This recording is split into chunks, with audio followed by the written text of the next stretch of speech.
Praise the lord. ದೇವರ ನಾಮಕ್ಕೆ ಸ್ತೋತ್ರ ಉಂಟಾಗಲಿ.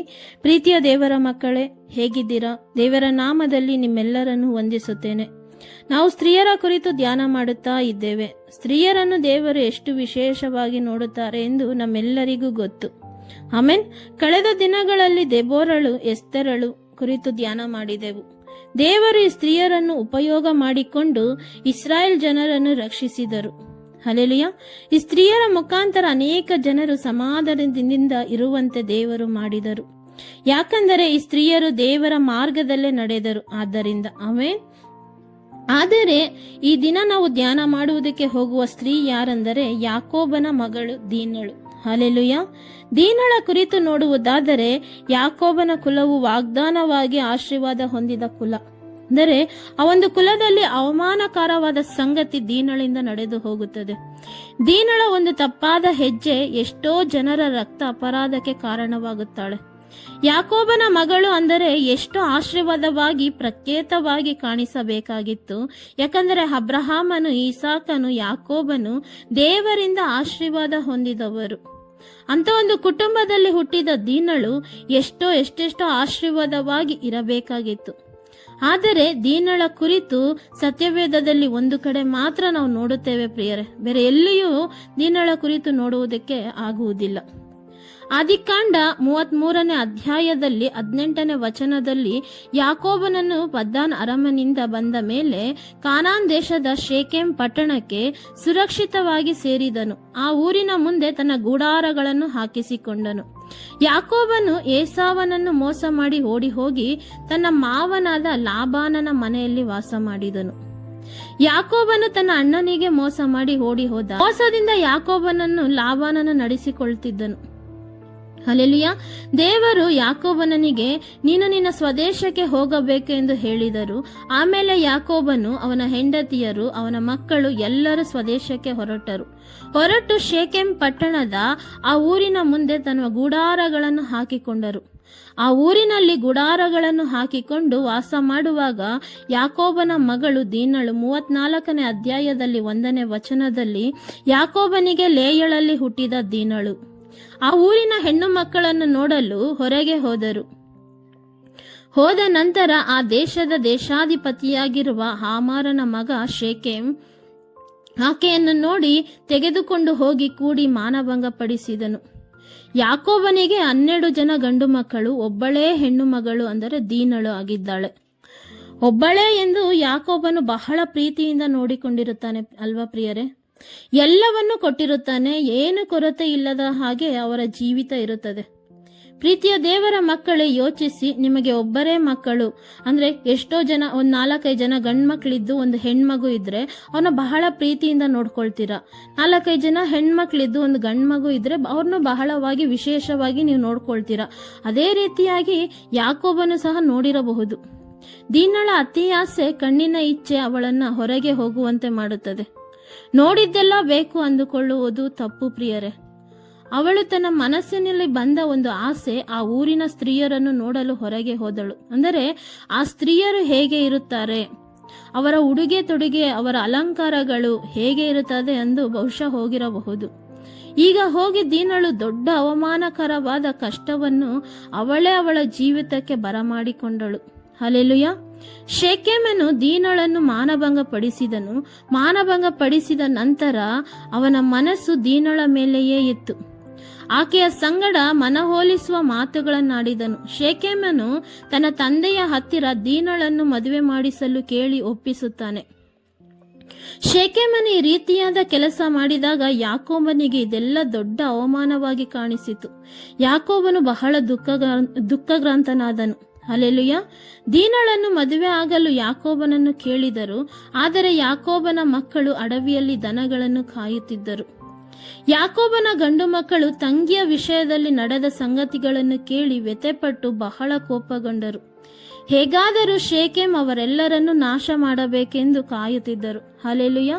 ಪ್ರೀತಿಯ ದೇವರ ಮಕ್ಕಳೇ, ಯೌವನಸ್ಥರೇ, ದೀನಳು ಇಟ್ಟಂತ ಒಂದು ಹೆಜ್ಜೆ, ಲೋಕವನ್ನು ನೋಡಬೇಕು ಎಂದು ಹೊರಟಳು. ಆದರೆ ಅವಳ ಜೀವಿತದಲ್ಲಿ ಅವಳು ಅಂದುಕೊಳ್ಳದೇನೆ ಕಷ್ಟಗಳನ್ನು ಬರಮಾಡಿಕೊಂಡಳು. ನೀನು ಈ ದಿನ ಸುಮ್ಮನೆ ಲೋಕದಲ್ಲಿ ಸುತ್ತಾಡುತ್ತಿದ್ಯಾ, ಲೋಕದ ಆಸೆ ಪಾಸೆಗಳಿಗೆ, ಕಣ್ಣಿನ ಇಚ್ಛೆಗಳಲ್ಲಿ ಬಿದ್ದು ಹೋಗ್ತಿದ್ಯಾ. ಲೋಕದಲ್ಲಿ ಎಷ್ಟೋ ಹೆಣ್ಣು ಮಕ್ಕಳು ತುಂಬಾ ಸೌಂದರ್ಯವಾಗಿದ್ದಾರೆ. ಅವರ ಹಾಗೆ, ಅವರ ಉಡುಗೆ ತೊಡುಗೆಯ ಹಾಗೆ ನಾನು ಕೂಡ ಇರಬೇಕು, ಆ ರೀತಿಯಾಗಿರಬೇಕೆಂದು ನೀನು ಅಂದುಕೊಂಡರೆ, ದೇವರ ಮಾರ್ಗಗಳನ್ನ ಬಿಟ್ಟು ಬೇರೆ ಮಾರ್ಗದಲ್ಲಿ ಹೋದರೆ, ದೀನಳು ಹೇಗೆ ಕಷ್ಟಗಳನ್ನು ಬರಮಾಡಿಕೊಂಡಳೋ ಹಾಗೆ ನೀನು ಸಹ ಬರಮಾಡಿಕೊಳ್ತೀಯ. ಅವಶ್ಯಕತೆ ಇದೆಯಾ, ಹೊರಗಡೆ ಹೋಗು. ಹಲ್ಲೆಲೂಯಾ. ಅನಗತ್ಯವಾಗಿ ಸುಮ್ಮನೆ ಸುತ್ತಾಡಬೇಡ. ಹಾಗೆ ಮಾಡಬೇಕು, ಹೇಗೋ ಇರಬೇಕು ಅಂದುಕೊಂಡು ಹೋದರೆ ನಿನ್ನ ಜೀವಿತ ನೀನೇನೆ ಊಹೆ ಮಾಡ್ಕೊಳಕ್ಕಾಗ್ದಿರೋ ರೀತಿಯಲ್ಲಿ ಆಗಿ ಹೋಗುತ್ತದೆ. ಹಲ್ಲೆಲೂಯಾ. ಜಾಗ್ರತೆಯಿಂದ ನಿನ್ನ ಜೀವಿತವನ್ನು ಕಾಪಾಡಿಕೊಳ್ಳಬೇಕು ಪ್ರಿಯರೇ.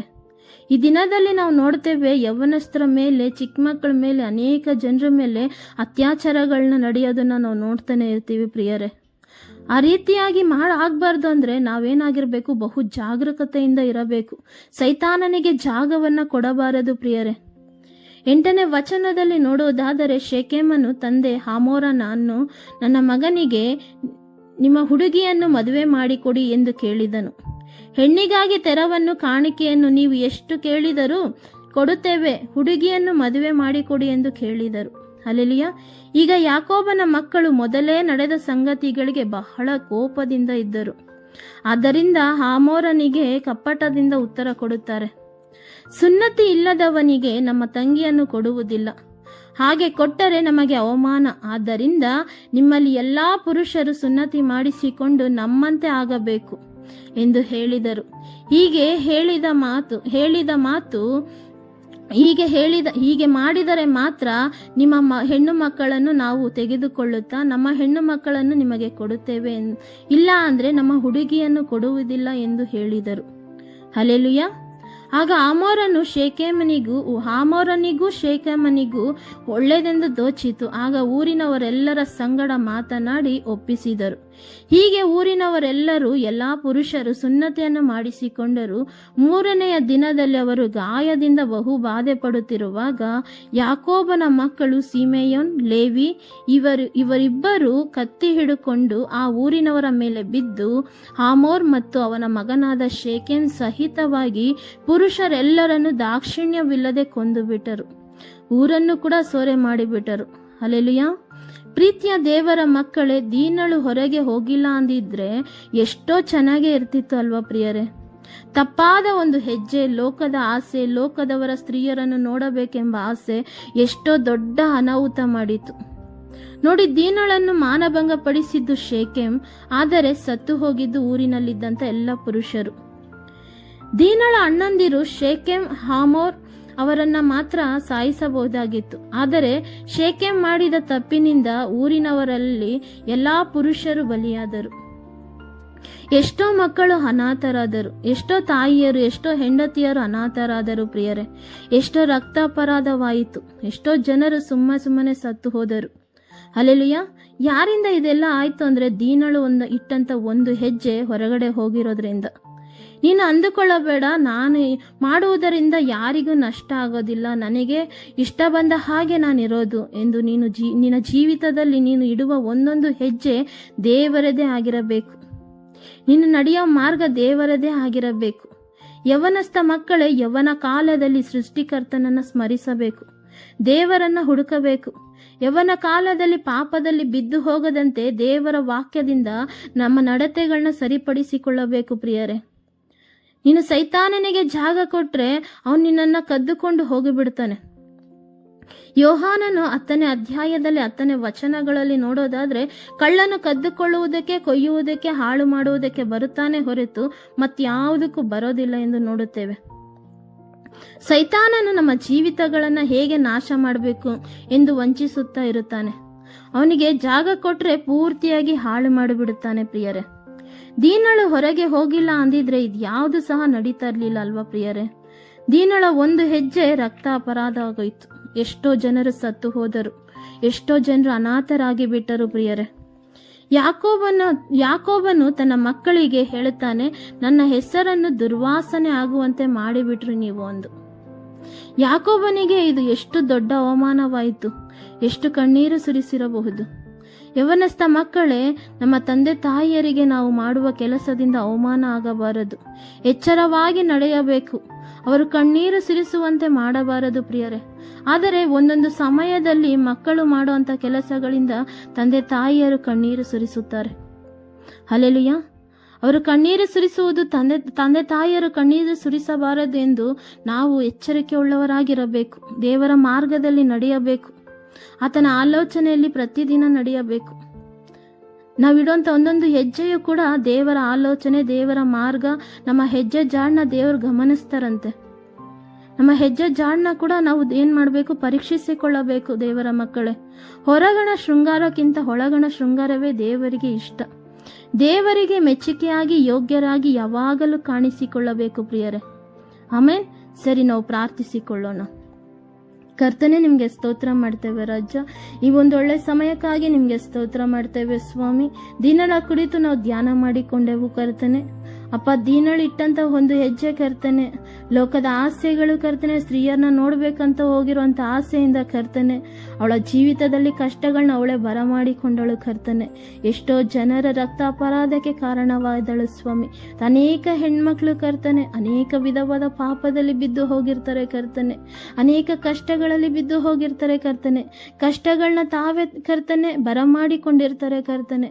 ದೇವರೇ, ಎಲ್ಲ ಕಷ್ಟಗಳಿಂದ ಕರ್ತನೆ ನೀವು ಬಿಡಿಸ್ರಿ. ಎಲ್ಲ ವಿಧವಾದ ಪಾಪಗಳಿಂದ ನೀವು ಬಿಡುಗಡೆ ಮಾಡ್ರಿ ಕರ್ತನೆ. ದೇವರೇ, ಒಂದೊಂದು ಹೆಣ್ಮಕ್ಳ ಜೀವಿತಗಳನ್ನ ಕರ್ತನೆ ಸುಂದರವಾಗಿ ರೂಪಿಸ್ರಿ ಕರ್ತನೆ. ದೇವರೇ, ನೀವಾಗೆ ಮಾಡೋದಕ್ಕಾಗಿ ನಾವು ಸ್ತೋತ್ರ ಮಾಡ್ತೇವೆ. ನಿನ್ನ ರಕ್ತ ಕೋಟೆಯಲ್ಲಿ ಕರ್ತನೆ ಎಲ್ಲ ಹೆಣ್ಮಕ್ಳನ್ನ ಕರ್ತನೆ ಅಪ್ಪ, ಈ ಒಂದು ಪ್ರಾರ್ಥನೆಯಲ್ಲಿರುವಂಥ ಹೆಣ್ಮಕ್ಳನ್ನೆಲ್ಲರನ್ನೂ ಕರ್ತನೆ ನಿನ್ನ ಕರದಲ್ಲಿ ಮುಚ್ಚಿ ಮೊರೆ ಮಾಡ್ತಾನೆ ಸ್ವಾಮಿ. ಯೇಸುವಿನ ನಾಮದಲ್ಲಿ ಪ್ರಾರ್ಥಿಸಿ ಬೇಡ್ಕೊಳ್ತೇವಪ್ಪ. ಆಮೆನ್.